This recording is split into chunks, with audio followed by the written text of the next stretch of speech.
And Kate will now read for us the second reading and share a heartfelt reflection. Thank you, Kate.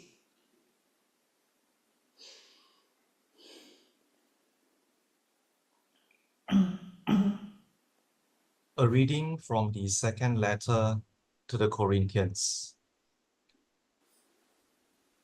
In view of the extraordinary nature of these revelations, to stop me from getting too proud, I was given a thorn in the flesh, an angel of Satan to beat me and stop me from getting too proud.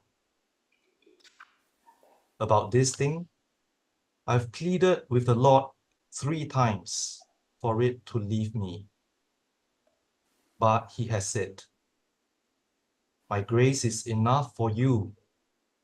My power is at its best in weakness." So I shall be very happy to make my weaknesses my special boast, so that the power of Christ may stay over me. And that is why I'm quite content with my weaknesses and with insults, hardships, persecutions, and the agonies I go through for Christ's sake. For it is when I am weak that I am strong.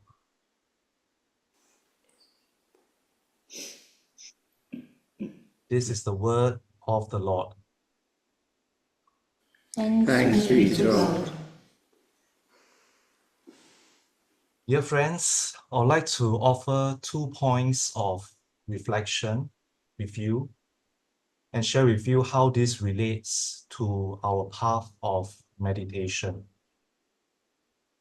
First, it is interesting that verse 7 mentioned that pride, the pride which had something to do with St. Paul receiving extraordinary revelations from God.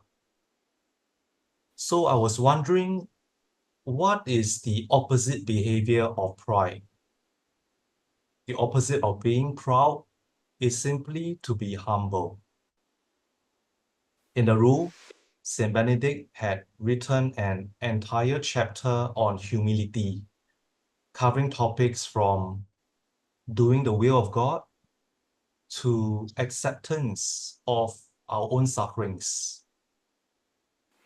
We can stay humble by being on the way and choosing to be disciplined in our way of meditation.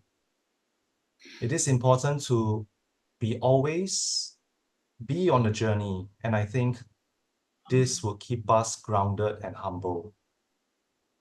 Second, the scriptures seems to suggest that God allows Satan to create some degree of weakness in his children. In Paul's context, he was experiencing this constant thorn in the flesh, which we can understand this to be human suffering. To us, it can be a nagging toothache, stresses from our professional work, or the constant worry about the well-being of our loved ones. So how should we be reacting to these sufferings? I offer to you that we can see suffering as a grace from God, very much like silence is a grace and gift from God. We receive the gift of silence in our daily practice of meditation. And I think the key is our awareness of God's grace. Recently, I listened to one of Father Lawrence's talk. The title was called The 2 Waves of Attention. The talk described about the first stage of attention being our attempt at paying attention. As we try to pay attention, we get distracted. And then we have this sense of failure. The second stage of attention is when we become aware that we have stopped paying attention.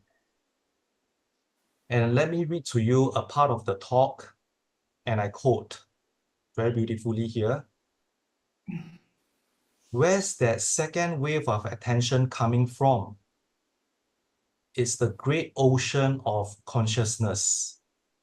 It's the great mind of Christ, which we are gradually becoming aware of, conscious of, through our sharing in his consciousness, unquote. Therefore, my friends, according to the second reading that we've just heard, St. Paul learned to be content, even in his suffering, since God's power was made perfect in his weakness. Thank you, and I hope my brief sharing might be useful for your own reflection.